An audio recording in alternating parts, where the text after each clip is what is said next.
Hey, thank you എല്ലാവരും ഇവിടെ വന്നതിന്. And it's sort of unplanned. ഞാൻ ദുബായിൽ ആക്ച്വലി മറ്റൊരു സിനിമയുടെ ഷൂട്ടിങ്ങിലാണ് ഞങ്ങൾ രണ്ടുപേരും. അപ്പോൾ ഞങ്ങൾ രണ്ടുപേരും ഒരുമിച്ച് അഭിനയിച്ച മറ്റൊരു സിനിമയുടെ റിലീസുമായിട്ട് അനുബന്ധപ്പെട്ട് മറ്റൊരു സിനിമയുടെ ഷൂട്ടിങ്ങിനിടയിൽ ഇതുപോലൊരു ഇൻഫ്ലുവൻസേഴ്സ് മീറ്റിന്റെ ഭാഗമാകാൻ സാധിക്കുക എന്ന് പറഞ്ഞത് തീർച്ചയായിട്ടും വലിയ സന്തോഷം. GLAAD all of you could make it.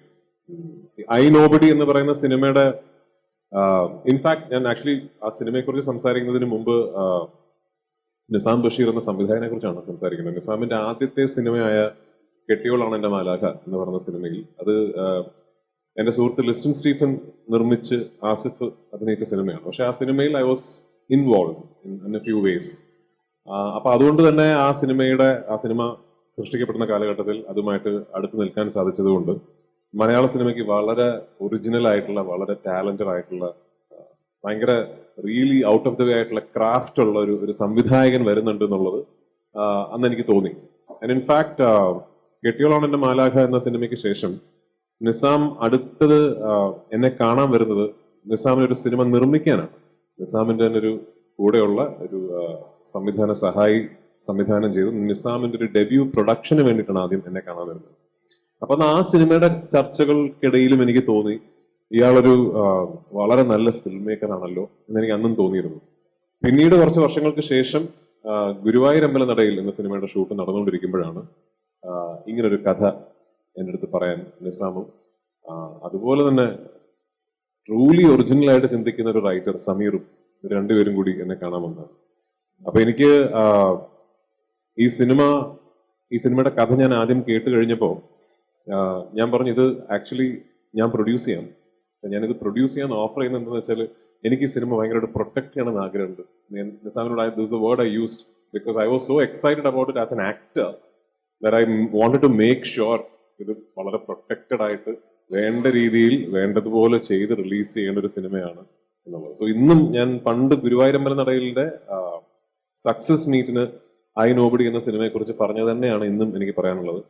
I am so much more excited about this film as an actor than as a producer.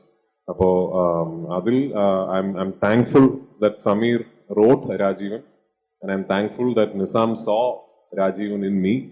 And ഈ സിനിമയോ രാജീവനോ ഒന്നും തന്നെ കുറച്ചധികം ആൾക്കാർ ഒപ്പം ഉണ്ടായിരുന്നില്ലെങ്കിൽ അത് നടക്കില്ലായിരുന്നു. ആൻഡ് ദാറ്റ് ഇൻക്ലൂഡ്സ് ഇന്നിവിടെ എന്നോടൊപ്പമുള്ള സഞ്ജു ശിവറാം എന്ന് പറയുന്ന എന്റെ സുഹൃത്ത് സഞ്ജു. ഒരുപാട് ആക്ടേഴ്സ് ഉള്ള ഒരു വലിയ കാസ്റ്റ് ഉള്ള 10-60ഓളം ആക്ടേഴ്സ് ഉള്ള ഒരു ഹോസ്റ്റ് ഓഫ് എക്സ്ട്രീംലി സ്കിൽഡ് ടെക്നീഷ്യൻസിന്റെ ടോപ്പ് ഓഫ് ദി ലൈൻ വർക്കുള്ള ഒരു റിയലി ഒറിജിനൽ സിനിമയാണ് ഐ നോബഡി എന്ന് ഞാൻ വിശ്വസിക്കുന്നു. എന്റെ അഭിപ്രായങ്ങൾ ശരിയാണ് എന്ന് ജൂലൈ 9 മുതൽ ലോകമെമ്പാടുമുള്ള സിനിമാ പ്രേക്ഷകർക്ക് തോന്നട്ടെ. Thank you. സഞ്ജു ഐ നോബഡിയിലും ഉണ്ട്, ഇപ്പോ ഖലീഫയിലും ഉണ്ട് രാജുവേട്ടന്റെ കൂടെ. നമ്മളിത് എന്തായാലും ഐ നോബഡിയെ കുറിച്ചാണ് ഞങ്ങൾക്ക് ഇപ്പോ സഞ്ജുവിന്റെ കേൾക്കാനുള്ള. സഞ്ജുവിന് എന്താണ് പറയാനുള്ളതെന്ന്? ഐ നോബഡിയെ പറ്റി സത്യമായി ഒരുപാട് പറയാനുണ്ടായി. കാരണം ഈ ട്രെയിലർ കണ്ടിട്ട് നിങ്ങൾക്ക് എല്ലാവർക്കും ഇഷ്ടപ്പെടും എന്ന് ഞാൻ വിശ്വസിക്കുന്നു. ഞാൻ പേഴ്സണലി ഇത് കണ്ടിട്ട് ഞാൻ ആദ്യം നിസാമിനോട് അല്ലെങ്കിൽ രാജുവിനോട് ഞാൻ പറഞ്ഞൊരു കാര്യം എന്ന് വെച്ചാൽ ഈ സിനിമയുടെ ഇതുവരെ കണ്ടിട്ടുള്ള റഷസും അല്ലെങ്കിൽ എഡിറ്റ് ചെയ്തിട്ടുള്ള പോർഷൻസ് കണ്ടിട്ട് എനിക്ക് തോന്നിയത് ഈ ട്രെയിലറിനേക്കാൾ ഒത്തിരി നല്ലതാണ് ആ സിനിമ. ഈ ട്രെയിലറിന് ആ സിനിമയോളം നന്നാവാൻ പറ്റിയിട്ടറിയാവുന്നത്. കാരണം അത്രയ്ക്ക് ഗംഭീരമായിട്ടാണ് ആ സിനിമ മേക്ക് ചെയ്തിരിക്കുന്നത്. ആൻഡ് നിസാം ബഷീർ എന്ന് പറയുന്ന ഡയറക്ടർ എനിക്ക് എൻ്റെ കരിയറിൽ എനിക്കൊരു സെക്കൻഡ് ഇന്നിങ്സ് തന്നത്, അല്ലെങ്കിൽ എനിക്കൊരു ഡൗൺ ഒരു അവസ്ഥയിൽ നിൽക്കുന്ന സമയത്ത് എന്നെ ഒരു നെക്സ്റ്റ് സ്റ്റിൻഡിലേക്ക് എന്നെ കൊണ്ടുപോയത് നിസാം ബഷീറാണ്. ആ സിനിമ കണ്ടിട്ടാണ് ഞാൻ ഒരുപാട് ഇഷ്ടപ്പെടുന്നത്. നമുക്ക് ഏറ്റവും കൂടുതൽ ഈ സീനിയർ ആക്ടേഴ്സിനോട് ഭയങ്കര സ്നേഹം തോന്നുകയും ഭയങ്കര ഇൻഫ്ലുവൻസ് ആയിരിക്കണം. അപ്പൊ അങ്ങനെ രാജുവേട്ടൻ who's too young to be what is. കാരണം ഈ ഒരു പ്രായത്തിൽ തന്നെ അദ്ദേഹം ഒരുപാട് മേഖലകൾ കൈവച്ച് നമുക്ക് ഒരുപാട് അല്ലെങ്കിൽ അഭിമാനം തോന്നുന്ന ഒരുപാട് മുഹൂർത്തങ്ങൾ നമുക്ക് തന്നിട്ടുണ്ട്. അപ്പൊ അദ്ദേഹം എനിക്കൊരു മെസ്സേജ് അയക്കുകയും ഞാനത് സിനിമ കണ്ടു, അതെനിക്ക് ഭയങ്കര ഇഷ്ടമായി എന്ന് പറയുമ്പോൾ ഞാനത് സ്ക്രീൻഷോട്ട് എടുത്തോട്ടെ, ഞാനത് പോസ്റ്റ് ചെയ്തോട്ടെ എന്ന് ഞാൻ അങ്ങോട്ട് ചോദിക്കുകയാണ് ചെയ്തത്. കാരണം that was an achievement for me.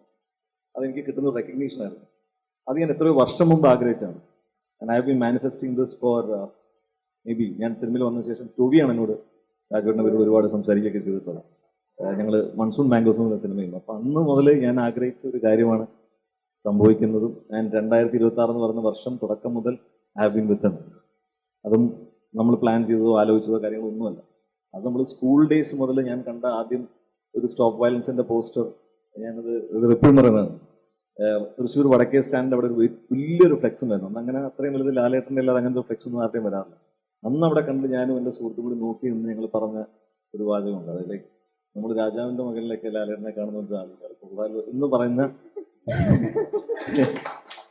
അല്ല, അവിടെ നിന്നുകൊണ്ട് അങ്ങനത്തെ ഒരു ഫാൻ ബോയ്ക്ക് ഇങ്ങനെ ഒരു സിനിമയുടെ ഭാഗമാകാൻ പറ്റുക എന്ന് പറയുന്നത് ഭയങ്കര അഭിമാനമുള്ള കാര്യമാണ്. ആൻഡ് നോബഡി ഞാൻ ഇതുവരെ അഭിനയിച്ചിട്ടുള്ള ഏറ്റവും നല്ല സിനിമയാണെന്ന് ഞാൻ വിശ്വസിക്കുന്നു. ഞാൻ വളരെ കുറച്ച് ഭാഗങ്ങളിൽ മാത്രമേ ഉള്ളൂ, പക്ഷെ ഞാനത് ചോദിച്ച് വാങ്ങിച്ച റോളാണെന്ന് ഞാൻ അഭിമാനത്തോട് പറയും. കാരണം അത് അത്ര നല്ല സിനിമയാണ് ഇത്. ട്രെയിലർ കണ്ടപ്പോൾ ഞങ്ങൾക്കും അങ്ങനെ തന്നെയാണ് തോന്നിയത്.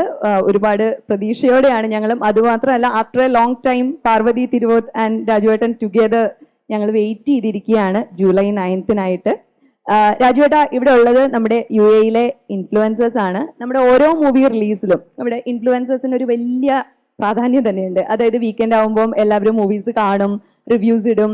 ഇവരുടെ റിവ്യൂസ് കണ്ടിട്ട് ആളുകൾ മൂവിക്ക് നല്ല സപ്പോർട്ടാണ് ഇൻഫ്ലുവൻസേഴ്സിന്റെ സൈഡിൽ നിന്ന്. അപ്പം സത്യം പറഞ്ഞാൽ ഞങ്ങൾക്ക് ഒരു ഷോർട്ട് നോട്ടീസിൽ പെട്ടെന്ന് കിട്ടിയതാണ് രാജുവേട്ടൻ്റെ ഈ ഷൂട്ടിന്റെ ടൈമിൽ. അവർക്ക് ഒരുപാട് ക്വസ്റ്റ്യൻസും കാര്യങ്ങളും ഒക്കെ ചോദിക്കാനുണ്ട് രാജുവേട്ടൻ്റെ അടുത്ത്. So shall we start? Hi. Okay fine. അല്ല, ഞാൻ ജസ്റ്റ് ഒന്ന് ബഹുമാനിച്ചിട്ടിരിക്കാന്ന് വിചാരിച്ചു. അപ്പോൾ 2021 ബ്രഹ്മം മൂവി എനിക്ക് ആക്ച്വലി ഭയങ്കര ദൂരെ നിന്നിട്ടാണ് കാണാൻ സാധിച്ചത്. ഇവിടെ എനിക്ക് തോന്നുന്നു മൂവി ഇറങ്ങിയതിന് ശേഷം വന്നിട്ടുണ്ടായിരുന്നു പ്രൊമോഷന്. അപ്പൊ ഇന്ന് ഇത്രയും അടുത്തൊന്ന് കാണാൻ സാധിക്കുന്നു, ഒരുപാട് സന്തോഷം. ടൈറ്റിൽ തന്നെ ഭയങ്കര പ്രോമിസിംഗ് ആണ്. ഞാൻ ആദ്യം നീതിനോട് ചോദിച്ചത് ഇത് ഐ നോബഡി എന്നാണോ വായിക്കുക, ഇന്നോബഡി എന്നാണോ വായിക്കുക? കാരണം നമുക്ക് ഒന്നും മനസ്സിലാവുന്നില്ല. ട്രെയിലർ കണ്ടപ്പോൾ അതിലും തന്നെ ഭയങ്കര ത്രില്ലിങ്. അപ്പോൾ എനിക്ക് ചോദിക്കാനുള്ളത്, കുറച്ച് നെർവസ് ആണ്, നമ്മൾ ഇത്ര അടുത്തുനിന്ന് കാണുന്നതുകൊണ്ടാണ്, സോറി. നമ്മുടെ പാർവതി ആൻഡ് രാജുവേട്ടൻ ഒന്നിച്ചുള്ള മൂവി നമ്മൾ ഒരുപാട്, ഇപ്പോഴും എന്നും നിന്റെ മൊയ്തീൻ, ആ മൂവിയിൽ തന്നെ ഒരുപാട് സോങ് ആയിക്കോട്ടെ, ഡയലോഗ് ആയിക്കോട്ടെ, റൊമാൻറ്റിക് സീൻസ് ഇന്നും നമ്മൾ പ്രേക്ഷകര് മനസ്സിൽ കൊണ്ടു നടക്കുന്ന കുറേ സംഭവങ്ങളുണ്ട്. ഈ ഒരു മൂവി ത്രില്ലർ ആണെങ്കിൽ പോലും ഇതിൽ എന്തെങ്കിലും ഒരു ഇമോഷണൽ കണക്ഷൻ അല്ലെങ്കിൽ അതേപോലെ നമുക്ക് അങ്ങനെയുള്ള ഒരു മെമ്മറബിൾ മൊമെന്റ് എന്തെങ്കിലും കാണാൻ സാധിക്കുമോ? കൂടുതൽ പറയാൻ സാധിക്കില്ലെന്നറിയാം, എന്നാലും അങ്ങനെ എന്തെങ്കിലും നമുക്കൊന്നും മനസ്സിലായിട്ടില്ല. കുറേ ത്രില്ലർ സംഭവങ്ങളുണ്ട്, കുറച്ച് എനിക്ക് തോന്നുന്നു സെന്റിമെന്റ്സ് എല്ലാം അങ്ങനെ കാണാൻ സാധിക്കുന്നുണ്ട്. അപ്പൊ അങ്ങനെ എന്തെങ്കിലും നമുക്കിതിൽ പ്രതീക്ഷിക്കാമോ? ഇത് ഈ സിനിമ ആക്ച്വലി ഒരു വളരെ കോംപ്ലക്സ് ആയിട്ടുള്ള കുറച്ചധികം ഇമോഷണൽ റിലേഷൻഷിപ്സിന്റെ ഒരു ജേർണി കൂടിയാണ് ഈ സിനിമ. അതിൽ തന്നെ എനിക്ക് തോന്നുന്നു ഏറ്റവും കോംപ്ലക്സ് ആയിട്ടുള്ള ഒരു റിലേഷൻഷിപ്പ് ഷെയർ ചെയ്യുന്ന രണ്ട് കഥാപാത്രങ്ങൾ രാജീവനും മീരയുമാണ്. പാർവതിയും ഞാനും ചെയ്ത കഥാപാത്രങ്ങളാണ്. പക്ഷേ നിങ്ങൾ പ്രതീക്ഷിക്കുന്ന പോലെ ഒരു ടിപ്പിക്കൽ ലവ് സ്റ്റോറി അല്ല. ഹസ്ബൻഡ് ആൻഡ് വൈഫ്, എന്നാൽ ഒരു ടിപ്പിക്കൽ ഹസ്ബൻഡ് ആൻഡ് വൈഫ് സ്റ്റോറിയും അല്ല. ഈവൻ അവരുടെ തന്നെ അവർക്കിടയിലുള്ള കഥ പോലും അങ്ങനെ ഒരു ടിപ്പിക്കൽ ഹസ്ബൻഡ് വൈഫ് സ്റ്റോറി അല്ല. അപ്പോ ഈ കഥ കേട്ട് കഴിഞ്ഞപ്പോ the first thing all of us knew was that ഏത് ക്യാരക്ടറിനാണെങ്കിലും we have to cast somebody who can hold his or her own in that space എന്നുള്ളത്. അപ്പോൾ in simple language we wanted really good actors to be playing every character. അപ്പോൾ മീര എന്ന് പറയുന്ന കഥാപാത്രത്തിന് നിസാം പാർവതിയുടെ പേര് പറഞ്ഞപ്പോ none of us had an option to suggest. എന്നാ പിന്നെ പാർവതിക്ക് പകരം ഇങ്ങനൊരു ഓപ്ഷൻ ആയാലോ, പാർവതി നോ പറഞ്ഞാൽ will start think of an option എന്നുള്ളത് മാത്രമേ ഉണ്ടായിരുന്നുള്ളൂ. But as always I have known her for a long time now. Is a very intelligent actor. അപ്പൊ പാർവതി ഒരു സ്ക്രിപ്റ്റ് കേട്ട് കഴിഞ്ഞാൽ this is a film that deserves to be made, അതിൽ എന്റെ presence ഉണ്ടെങ്കിൽ and if that is going to help the film I am going to do that എന്ന തീരുമാനം എടുക്കുന്ന ഒരു ആർട്ടിസ്റ്റ് ആണ് പാർവതി. ആൻഡ് ഞാൻ പറയേണ്ട കാര്യമില്ലല്ലോ, she's an amazing actor, she's a really good actor. And Parvathy ഈ ക്യാരക്ടറിനെ കൊണ്ടുവന്നിരിക്കുന്ന ഡെപ്തും ആ ഡെപ്ത് ഈ സിനിമയ്ക്ക് നൽകിയിരിക്കുന്ന ഒരു കോംപ്ലക്സിറ്റിയും ഭയങ്കരമായി ഈ സിനിമയെ ഗുണകരമായി ബാധിച്ചിട്ടുണ്ടെന്നാണ് എനിക്ക് തോന്നുന്നത്. ആൻഡ് ലൈക്ക് ഐ സെഡ്, നിങ്ങൾ എന്നിന്റെ മൊയ്തീൻ പോലെയൊക്കെ ഒരു typical Prithviraj Parvathy love story ഒന്നും പ്രതീക്ഷിച്ച് പോകരുത്. But there are a lot of good scenes where both of us had a ball being in it together. രാജുവേട്ടാ നമസ്കാരം.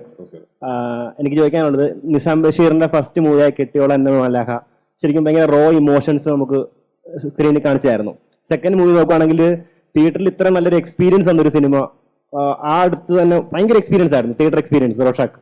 അപ്പം അദ്ദേഹത്തിന്റെ മൂന്നാമത്തെ സിനിമയായിട്ട് രാജുവേട്ടൻ്റെ അടുത്ത് പിച്ച് ചെയ്യുമ്പോൾ അതെങ്ങനെയാണ്, ഇപ്പൊ ഏതാണ് രാജുവേട്ടൻ ഇംപ്രസ് ചെയ്തത്? സ്റ്റോറി ലൈനാണോ, ഇതിലുള്ള ക്രൂ മെമ്പേഴ്സിനാണോ, അതോ ഇതിന്റെ സ്ക്രിപ്റ്റ് ആണോ? എന്തായിരുന്നു ഏറ്റവും ആദ്യം ഇംപ്രസ് ചെയ്യിച്ചത്? എല്ലാ സിനിമകളും നമ്മൾ ആദ്യം ഒരു കഥ കേൾക്കുന്ന പോലെയാണ് എല്ലാവരും കേൾക്കുക. And you see if you relate to that story, ആ കഥ ഇഷ്ടപ്പെട്ടോ എന്നുള്ളതാണ്. പക്ഷെ സിനിമയെ സംബന്ധിച്ചിടത്തോളം കഥ എന്ന് പറയുമ്പോൾ it's little more complex than that. കഥ വളരെ ഒരു സാധാരണ കഥയായിരിക്കാം, പക്ഷെ അതിന്റെ ഒരു സ്ക്രീൻ പ്ലേയിലായിരിക്കാം ദാറ്റ് ഇറ്റ് ബിക്കംസ് ഇൻട്രസ്റ്റിംഗ്. അത് നറേറ്റ് ചെയ്യുന്ന ഒരു രീതിയിലായിരിക്കാം ദാറ്റ് ഇറ്റ് ബിക്കംസ് ഇൻട്രസ്റ്റിംഗ്. ചിലപ്പോൾ വളരെ അസാധാരണമായ കഥകളുള്ള സിനിമകൾ ഒട്ടും ഇൻട്രസ്റ്റിംഗ് ആയിട്ടുള്ള വ്യൂയിങ് എക്സ്പീരിയൻസ് നമുക്ക് തന്നുകൊള്ളുന്നില്ല. അങ്ങനെയും ഉദാഹരണങ്ങളുണ്ട്. ഐ നോബഡിയെ സംബന്ധിച്ചിടത്തോളം രണ്ട് കാര്യങ്ങളാണ്. ഒന്ന്, the way Sameer has written the screenplay. അത് ഞാൻ വളരെ പണ്ട് പറഞ്ഞതുപോലെ ഇത് നമുക്ക് പരിചിതമായ ഒരുപാട് ജോണറുകളെ കൂട്ടിയിണക്കി ഒട്ടും പരിചിതമല്ലാത്ത രീതിയിൽ കഥ പറയുന്ന ഒരു സിനിമയാണ്. അപ്പൊ അത് ഓൺ പേപ്പർ അതുണ്ട്. സമീർ എഴുതിയിരിക്കുന്ന സ്ക്രീൻ പ്ലേ എഴുതിയിരിക്കുന്നത് ആ പാറ്റേണിലാണ്. And that I thought was എനിക്ക് ഭയങ്കര ഇൻട്രസ്റ്റിംഗ് ആയിട്ട് ഭയങ്കര ഒറിജിനൽ ആയിട്ട് തോന്നി. ഓൺ ടോപ്പ് ഓഫ് ദാറ്റ്, ഇത് നിസാം ഇത് ഷൂട്ട് ചെയ്യാൻ ഉദ്ദേശിക്കുന്നത് എങ്ങനെയാണ് എന്നുള്ളൊരു ബ്രീഫ് ഒന്ന് കഥ കേട്ടപ്പോൾ തന്നെ എന്നോട് പറഞ്ഞിരുന്നു. അപ്പോൾ I am also somebody who's trying to be film maker, a good film maker at some point. അപ്പോൾ എനിക്കത് മനസ്സിലായി, what is attempting to do എന്നുള്ളത് എനിക്ക് മനസ്സിലായി. ആൻഡ് ഐ തോട്ട് ഇത് രണ്ടും കൂടെ ചേർന്നാൽ, സമീർ എഴുതിയിരിക്കുന്ന സ്ക്രീൻ പ്ലേയും നിസാമിന്റെ വിഷനും കൂടി ചേർന്നാൽ that he might have a really good film എന്നുള്ളതാണ് എനിക്ക് തോന്നിയത്. And I hope I'm proven right.